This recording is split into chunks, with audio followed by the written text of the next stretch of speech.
Isang mabilis na aksyon ang sinagawa ng mga tauhan ng Nueva Ecija Police Provincial Office na nagresulta sa pagkakaaresto ng 7 individual na sangkot sa pagnanakaw sa isang Alphamart sa bayan ng Jaen sa Nueva Ecija.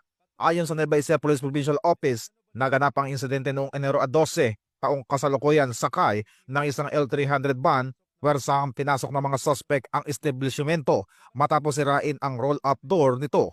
Tinangay ng mga sospek ang bolt ng tindahan na naglalaman ng humigit kumulang 82,000 at 600 piso. Nakatumbas ang 3 araw na kitang tindahan. Gayon din ang iba't ibang grocery items na naglalaman ng tiyatang 12,000 piso. Agad na nagsagawa ng pull-up operation ng mga operatiba ng Jaen Municipal Police Station sa pakikipag-ugnayan sa Bulacan Police Provincial Office at National Capital Region Police Office sa tuloy-tuloy na pagsusuri sa mga kuha ng CCTV na tukoy ng pulisya ang pinagtataguan ng mga suspect sa barangay Greater Lagro, Novaliches, Quezon City. Sa loob lamang ng 6 na oras mula na naganap ang insidente, matagumpay na naaresto ang 7 suspect at nabawi ang mga ninakaw na gamit.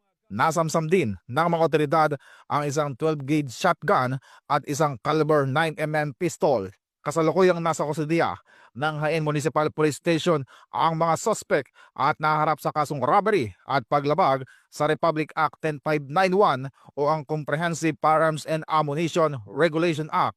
Patuloy naman titiyak ng kapulisan ng Nueva Ecija Police Provincial Office ang kanilang mabilis na aksyon upang mapanatili ang kaligtasan ng publiko.